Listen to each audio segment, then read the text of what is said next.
आज आपल्याला धाब्यावर जशी शेवभाजी मिळते तशाच प्रकारची तशाच चवीची शेवभाजी आज आपल्याला घरी तयार करायची आहे। ते देखील मोजक्या साहित्यामध्ये कमी वेळेमध्ये आणि चमचमीत अशी आपल्याला ही शेवभाजी तयार करायची आहे। या पद्धतीने जर तुम्ही एकदा ही शेवभाजी तयार केली तर धाब्यावरची शेवभाजी तुम्ही विसरून जाल, एवढी चविष्ट आणि चमचमीत अशी आपली ही शेवभाजी बनून तयार होते। सगळ्यात अगोदर आपल्याला भाजीसाठी एक वाटण तयार करून घ्यायचं आहे। 2 मोठ्या आकाराचे टमाटे मी चिरून घेतले होते आणि ते मिक्सरला बारीक करून घेतलेले आहेत। त्यानंतर आपण या ठिकाणी अर्धी वाटी खोबऱ्याचा कीस घेतलेला आहे। वाटी छोटी घेतलेली आहे। आमटी खाण्याच्या वाटीने जर बघितलं तर अर्धी वाटी आपण या ठिकाणी सुक्या नारळाचा कीस घेतलेला आहे।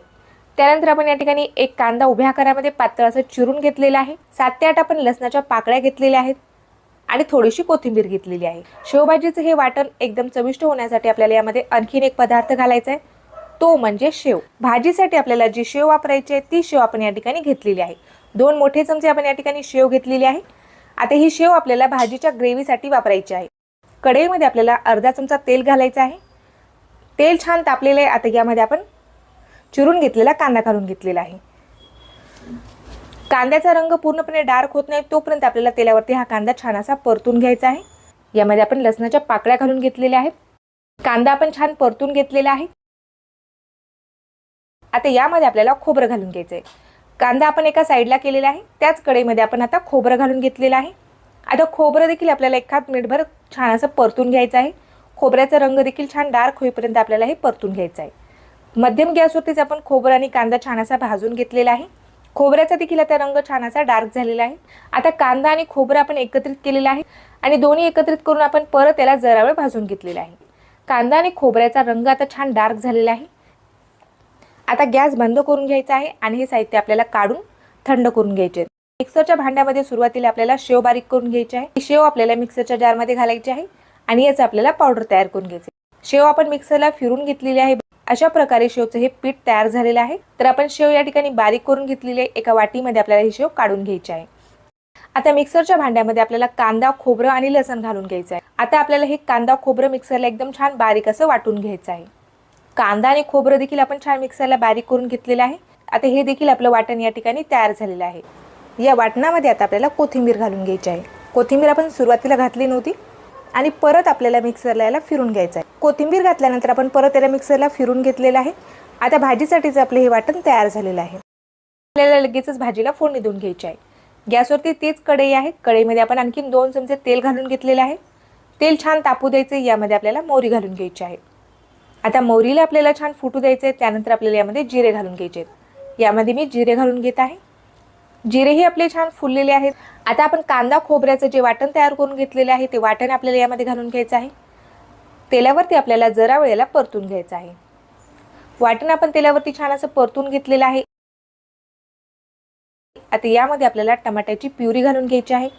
त्यानंतर आपण टमाट्याची प्युरी देखील मसाल्यासोबत जरा वेळ परतून घेतलेली आहे। शेवचं जे पीठ आपण तयार करून घेतलेलं आहे ते पीठ आपल्याला यामध्ये घालून घ्यायचं आहे। ते देखील आपण मसाल्यासोबत जरा वेळ परतून घेतलेलं आहे। यामध्ये आपल्याला काही सुके मसाले घालून घ्यायचे आहेत। 1 चमचा भरून आपण लाल तिखट घातलेले आहे। यामध्ये 1 चमचा आपण यामध्ये कांदा लसूण मसाला घातलेला आहे। घरामध्ये जे साठवणीचे मसाले असतील ते तुम्ही कुठलाही यामध्ये घालू शकता।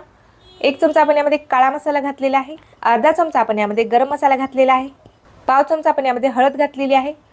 जोपर्यंत मसाल्यामधून तेल सुटत नाही तोपर्यंत आपल्याला मसाला छान असा परतून घ्यायचा आहे।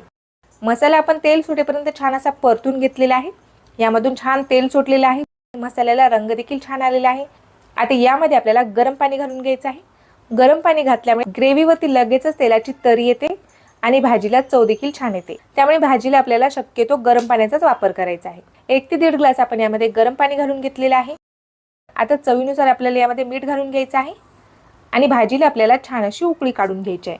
फक्त 1 चमचा जरी आपण यामध्ये शेवचं पावडर घातलं तरी देखील रश्याला छान दाटसरपणा येतो आणि भाजीला चव देखील छान येते।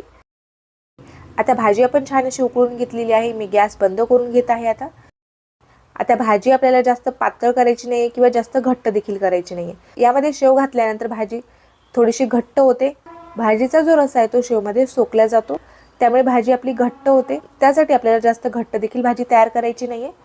छान मस्त अशी आपली ही ग्रेव्ही तयार झालेली आहे। अजिबात पाणी एका बाजूला तेल एका बाजूला असं झालेलं नाहीये। भाजीची जी ग्रेव्ही आहे ती एकदम छान दाटसर झालेली आहे। आता भाजीमध्ये आपल्याला शेव कधी घालायची, ज्या वेळेला भाजी आपल्याला खायला घ्यायची आहे त्यावेळेला आपल्याला रस्सा थोडासा गरम करायचा आहे आणि नंतर त्यामध्ये आपल्याला शेव घालून घ्यायची आहे. तर मी यामध्ये आता थोडीशी शेव घातलेली आहे. मस्त अशी आपली चमचमीत झणझणीत शेवभाजी तयार झालेली आहे. यामध्ये मी शेव घालून घेतलेली आहे. गरमागरम फुलक्यासोबत, पोळीसोबत किंवा भाकरीसोबत, भातासोबत देखील अप्रतिम लागते. तर एकदम चमचमीत झणझणीत अशी आपली एकदम सोप्या पद्धतीने शेवभाजी तयार झालेली आहे. तर तुम्हाला आजची ही रेसिपी कशी वाटली ते मला कमेंट करून नक्कीच कळवा. व्हिडिओ जर आवडला असेल तर व्हिडिओला लाईक करायला विसरू नका. अशाच नवीन रेसिपी बघण्यासाठी आणखी चॅनलला सबस्क्राईब केलं नसेल तर लगेच चॅनलला सबस्क्राईब करून घ्या. इंस्टाग्रामवरती किंवा फेसबुकवरती जर तुम्ही हा व्हिडिओ पाहत असाल तर फेसबुक पेजला, इंस्टाग्राम पेजला देखील आपल्या फॉलो करायला विसरू नका. भेटूया तसेच एखाद्या छानच्या आणि नवीन रेसिपीसोबत. तोपर्यंत धन्यवाद.